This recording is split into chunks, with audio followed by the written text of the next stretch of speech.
ನಮಸ್ಕಾರ ದೇವರು. ಅಲ್ಲಿಂದ ನಾವು ಬಂದಿದ್ದೆ, ನಮ್ಮ ಹುಡುಗ ಊರಿಂದ ಬಂದವನ ಅಂದ್ಬಿಟ್ಟು ಅವ್ನು ಮಾತಾಡ್ಸ್ಕೊಂಡು ಅವ್ನು ಕೂಡ ಶಬರಿಮಲೆ ಟ್ರಿಪ್ಗೆ ಹೋಗ್ತಾ ಇದ್ದ. ಅವನು ಬಾಯಿ ಹೇಳ್ಬಿಟ್ಟು ನಾವು ಹೋಗಿ ರೆಡಿಯಾಗಿ ಈ ನನ್ನ ಮಕ್ಕಳು ಒಂದೊಂದಲ್ಲ ಇವತ್ತು ಶಿವರಾತ್ರಿ ಇರೋದ್ರಿಂದ ದೇವಸ್ಥಾನಕ್ಕೆ ಹೋಗ್ತಾ ಇದ್ನೋ. ಹೋಗ್ಬೇಕಾದ್ರೆ ನಮ್ಮ ಬಾಸ್ ಸಿಕ್ಕಿದ್ರು, ಅವ್ರಿಗೊಂದು ನಮಸ್ಕಾರ ಮಾಡ್ಬಿಟ್ಟು ಅಲ್ಲಿಂದ ಸೀದಾ ಹೋಗಿದ್ದೆ ಕೊತ್ಲೋಡಿಗೆ. ಏಕೆಂದರೆ ಮಾರಮ್ಮನ ದೇವಸ್ಥಾನಕ್ಕೆ ಹೋಗಿತ್ತು.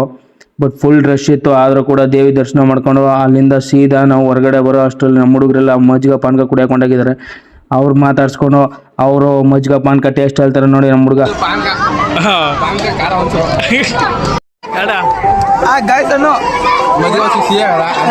ಅಲ್ಲಿಂದ ಸೀದಾ ನಾವು ಹೊರಟಿದ್ದೆ ಶ್ರೀ ಕೊಂಗಲಿ ಮಲ್ಲಿಕಾರ್ಜುನ ಸ್ವಾಮಿ ದೇವಸ್ಥಾನಕ್ಕೆ ಹೋಗ್ಬೇಕು ಅಂದ್ಬಿಟ್ಟು. ಬಟ್ ಯಾರಿಗೂ ಕೂಡ ರೂಟ್ ಗೊತ್ತಿರಲಿಲ್ಲ.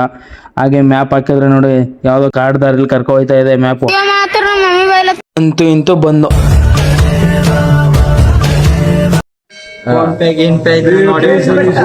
ಎಲ್ಲ ಫ್ರೀ ಸರ್ವಿಸು.